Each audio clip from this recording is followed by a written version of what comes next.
Hi hello வணக்கம். இது உங்கள் சிவி ஜோன். எல்லாரும் எப்படி இருக்கீங்க? இப்போ பார்த்தீங்கன்னா தரமான ஒரு சூப்பரான இன்ஃபர்மேஷன் எடுத்து வந்திருக்கேன். நீங்கள் தம்ப்நெயிலே பார்த்துருப்பீங்க. ஸோ செம மாசான ஒரு அப்ளாட்ஸ் வந்துட்டு ராணுவுக்கு கிடச்சிருக்கு அப்படின்ற மாதிரி ஒரு தகவல் வந்திருக்கு. இது உண்மையிலேயே சூப்பரான ஒரு விஷயம். ஏன் அப்படின்னா போன வாரம் பார்த்தீங்கன்னா ராணாவை போட்டு கிளியும் கிழிச்சாங்க. ராணவே வருஷனையும் போட்டு கிளியும் கிழிச்சாங்க. அதுக்கு ஒரு தனியாக டாஸ்கையும் வச்சு இவங்க எதுக்கு வந்தாங்கன்னே தெரியலன்னு போட்டு பொலம் பொழந்தாங்க. அதுக்கப்புறம் பிக் பாஸ் வீட்டுக்குள்ளேயும் பார்த்தீங்கன்னா எல்லா ஆட்களுமே வந்து வச்சு செஞ்சாங்க. ஆனால் ஒருத்தர் மட்டும் இவர் மேலே ஒரு நம்பிக்கை வச்சுருந்தார். அதுவும் இந்த நாமினேஷன் ஃப்ரீ பாஸ் நடக்கும்போது பார்த்தீங்கன்னா எல்லோரும் வந்துட்டு தீபக் கொடுக்கணும்னு சொல்லியிருந்தாங்க. அப்போ வந்துட்டு இவர் நம்ம ராணுவ வந்து சொல்லியிருப்பார், எனக்கு என்னமோ டவுட்டாக இருக்குது, நான் போயிடுவேன்னு பயமாக இருக்குது, அதனால் அந்த நாமினேஷன் ஃப்ரீ பாஸ் எனக்கு கொடுக்குறீங்களா அப்படி கேட்டும்போது முத்துக்குமரன் ஒரு விஷயத்த சொல்லியிருப்பார். முத்துக்குமரன் ஒரு விஷயம் சொல்லியிருப்பார். என்னென்னா, ராணு, நான் இந்த கூட்டத்துக்காக சொல்லலை, நீ இந்த வாரம் நல்லா பண்ணியிருக்க, கண்டிப்பாக நீ போக மாட்டேன், கவலைப்படாத அப்படின்னு இருப்பார். அதே மாதிரி அவர் சொன்னதுனால இது நடக்குதான்னு இல்லை, இதுதான் நடக்குது. அவரோட அந்த அனலைசிஸ் சொல்கிறேன் நான். வெளியில் பார்த்தீங்கன்னா இந்த வாரம் வந்துட்டு, அதாவது ஸ்டார்டிங் வந்துட்டு 7ஆவதோ 8ஆவதோ 9ஆவதோ பிளேஸில் இருந்தார் ராணுவ. ஃபஸ்ட்டு நாள் டார்கெட் பண்ணாங்க பாருங்கள், கார்னர் பண்ணி எல்லாருமே கலாச்சாங்க அவரை. நீ இப்படி கேரக்டர் பண்ணியிருக்கலாம், அப்படி கேரக்டர் பண்ணியிருக்கலாம். ரஞ்சித் சார் வந்து சொல்கிறார், தம்பி இந்த கேரக்டர் நீ இப்படி இதை ஆட் பண்ணி வச்சுக்கோ, இன்னும் நல்லா வந்திருக்கும்.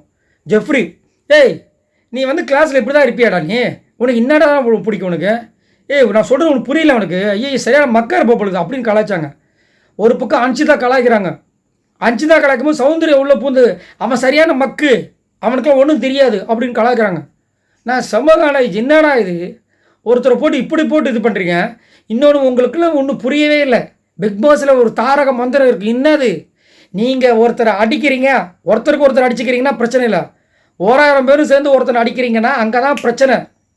ஏன்னா அசீமாக இருந்தாலும் சரி, ஆரி அர்ஜுனனாக இருந்தாலும் சரி, அர்ச்சனாவாக இருந்தாலும் சரி, ஆஹான வருதில்ல, பிரதீப்பாக இருந்தாலும் சரி, நீங்கள் வந்து மொத்தமாக கும்பலாக ஒருத்தரை தாக்குறீங்கன்னா அவங்களுக்கு அங்கே தாக்குற மேட்ரு அவங்களுக்கு பிரச்சனையே கிடையாது. இங்கே ஓட்டாக கன்வெர்ட் ஆகிட்டு இருக்குது. டப்பான்னு 4ஆவது பிளேஸ்க்கு வந்தார். ஜாக்லினுக்கு அடுத்தபடியாக இருந்தார் 5ஆவது பிளேஸு. டப்பான்னு பார்த்தா அடுத்த நாள் ஜாக்லினை தோக்கடிக்கிறார். டப்பான்னு பார்த்தா ஜெஃப்ரி இப்போ 2nd பிளேஸு. இன்னும் நடக்குது அப்படின்ற மாதிரி இருந்துச்சு. ஏன்னா அடுத்தது பார்த்தீங்கன்னா ஒரு பர்ஃபார்மன்ஸ் ஹெவியாக கொடுக்குறாரு. இவர் ஒரு ஸ்கிரிப்ட் எழுதியிருப்பார்.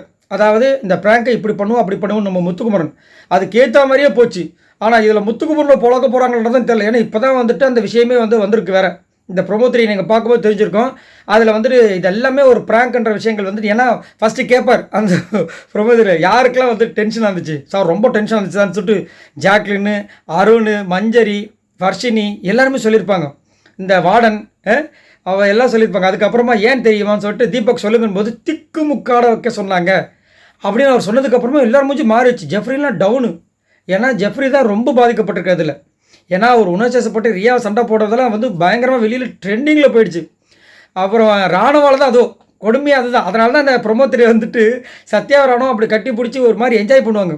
எனக்கு என்ன அந்த டைம் ஜெஃப்ரி கொஞ்சம் ஒரு மாதிரி இருப்பான்னு நினைக்கிறேன். பாவமாக இருக்கானா இந்த பையன். ஏன்னா ஆனால் அந்த வயசுக்கு அந்த பிடி மாஸ்டர் கேரக்டர் எடுத்து சூப்பராக பண்ணியிருந்தான். அது வந்து மாட்டுக்கிட்டு கிடையாது, ரொம்ப நல்லா பண்ணியிருந்தான். ஒரு ஈகோ கிளாஸ் இருந்துச்சு. ஏன்னா விபி வந்துட்டு எல்லா தண்டனையும் கொடுக்குறாரு. அதே மாதிரி அவர் சொல்கிற விஷயங்களை வந்துட்டு விபி பண்ண மாட்டார் ஒரு கம்ப்ளைண்ட் வர கொடுத்துருந்தார். இந்த மாதிரி வந்து விஷால் வந்து ஒரு சில விஷயங்கள் எதுவுமே பண்ணல, விபி கிட்ட சொன்னேன், அவர் எதையுமே கண்டுக்க மாட்டாரு, இதுக்கு சமகாண்டாக இருக்குது அப்படின்ற மாதிரிலாம் சொல்லியிருப்பார். இது ஒரு நாள் இப்போ ஒரு பிரச்சனையாக வரும் போல் இருக்குது. அது மாதிரி ஸோ நம்ம நினச்ச மாதிரி ராணுவுக்கு சரியான ஒரு கிளாப் கிடச்சிருக்கு.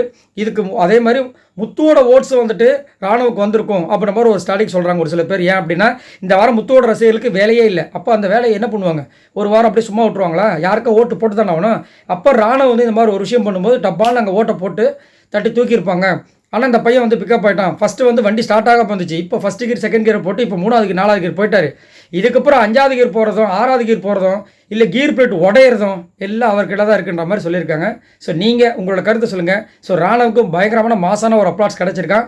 அது மட்டும் இல்லாமல் முத்துக்குமரனுக்கு அப்போ இதுலேருந்து என்ன வரப்போகுதுன்ற ஒரு பெரிய சஸ்பென்ஸாக இருக்குது. ஆனால் அதுங்களே வந்து இன்ஃபர்மேஷன் என்ன வருது அப்படின்னா ரூமர் மாதிரி என்ன வருதுன்னா முத்துக்குமரனை கிழிக்க போகிறாங்க அப்படின்ற மாதிரி சொல்கிறாங்க. ஆனால் இங்கே வந்த 3 ப்ரொமோ வச்சு பார்க்கும்போது அந்த மாதிரி தெரியல. ஆனால் இது வரைக்கும் நம்மளுக்கு ப்ரொமோவில் வந்த விஷயங்கள்லாம் வந்து இது வரைக்கும் முத்துக்குமரனை போட்டு பொழக்க போகிறாங்கன்ற மாதிரி வந்தது கிடையாது. திடீர்னு வந்து கூப்பிட்டு முத்துக்குமரனை பொழப்பார், அவருக்கு தோணுச்சுன்னா பொழப்பார் விஜய் சேதுபதி அவர்கள். சரி, உங்களோட கருத்துக்களை சொல்லுங்கள். பாய் நண்பர்களே.